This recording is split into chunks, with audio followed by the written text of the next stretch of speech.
I'm going to be showing you how to connect iPhone to a MacBook. So it's really easy, so let's get right into it. So connecting your iPhone to your MacBook can be done in multiple ways depending on what you want to do. You can either want to charge it, sync, transfer files, or use continuity features. So the first and foremost way is to use a USB cable. So this is a wired connection.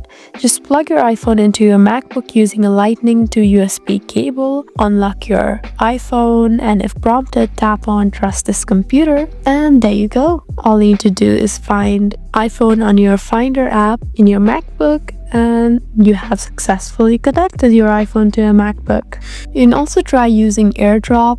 Just enable AirDrop on your MacBook and enable it on your iPhone as well, and make sure you turn on allow everyone for 10 minutes. Just select this option and there you go. Now you have a wireless connection with the MacBook, and just select the files that you want to share, and there you go. So that's how you connect iPhone to a MacBook. I hope this video was helpful for you. Please leave us a like and drop us a comment down below, and we'll see you again in our next video.